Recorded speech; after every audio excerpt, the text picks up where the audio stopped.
Je m'appelle Nicolas Vincent Poirier.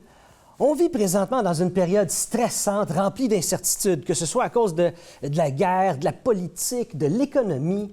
Mais le film 28 ans plus tard, Le Temple des morts, nous rappelle que oui, présentement, ça va mal, mais ça pourrait être beaucoup plus pire. Alors, 28 ans plus tard, c'est la suite, 28 ans plus tard, Le Temple des morts, c'est la suite du film 28 ans plus tard qui est sorti au cinéma à l'été 2025. Et cette suite-ci est sortie au mois de janvier au cinéma et est disponible à la location ou à l'achat présentement.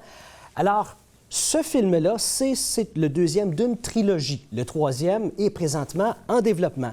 Alors, qu'est-ce que c'est? Eh bien, c'est la continuité de ce qu'on a vu dans le film précédent, mais avec des personnages qui étaient secondaires dans le film 28 ans plus tard et qui deviennent pas mal principales dans le film le Temple des morts. Alors, on suit d'un côté les Jimmies. Alors, eux, c'est une secte satanique dirigée par leur chef sataniste qui pense qu'il est le fils du diable. Et il est interprété par Jack O'Connell, qui est excellent dans son rôle. Et d'un autre côté, on suit le docteur Kelson, qui se fait ami avec un infecté en le rendant accro à la morphine. Et le docteur est interprété par Ray Fiennes, qui est excellent dans son rôle. Vraiment, là, j'ai adoré ce film-là. Je l'ai même préféré au précédent qui est sorti au cinéma quelques mois auparavant. Et 28 ans plus tard, Le Temple des morts, c'est un film d'1h49. C'est pas si long que ça. Et c'est scénarisé par l'excellent Alex Garland, qui a écrit et qui a eu l'idée de 28 jours plus tard, là, en 2002, et qui a écrit tous les films de cette série-là, sauf en 2007, 28 semaines plus tard. Et c'est réalisé par Nia DaCosta. Et elle, elle a réalisé, entre autres, Candyman en 2021.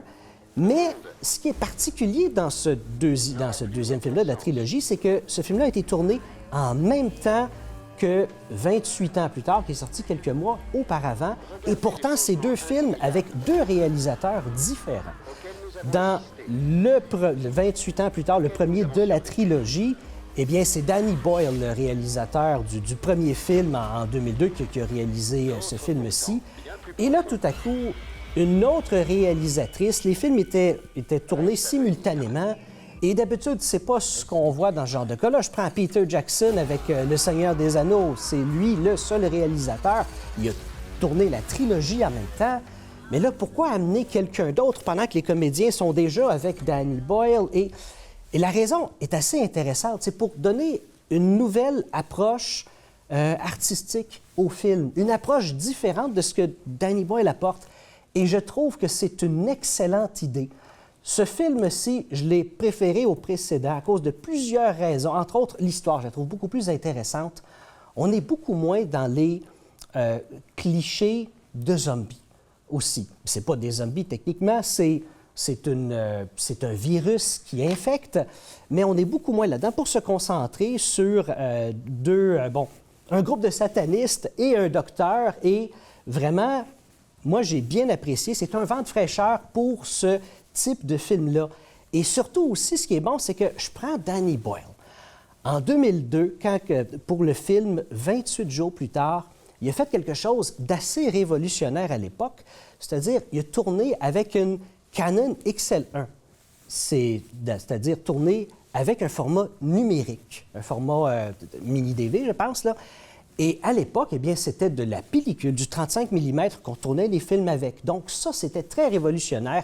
Et Danny Boyle aime ça, essayer des nouvelles expériences. Et dans le film 28 ans plus tard, eh bien, qu'est-ce qu'il a fait? Eh bien, lui, il a utilisé en grande partie des iPhones pour tourner le film. Et lui, il aime ça, prendre des risques comme ça. Est-ce que visuellement, j'ai apprécié le 28 ans plus tard? Oui, mais bon, ça pourrait être mieux. Tandis que dans celui-ci, Nia DaCosta, une réalisation un peu plus classique, mais très intéressante encore une fois. Visuellement, je préfère celui-ci au précédent. Et vraiment, là, quand on parle d'une trilogie, souvent, on parle d'histoires qui sont, en tout cas pour moi, qui sont cassées. On nous dit techniquement que oui, il y a comme une conclusion, mais la suite se poursuit dans l'autre. Dans le fond, une histoire séparée en trois. Et j'ai beaucoup de difficultés personnelles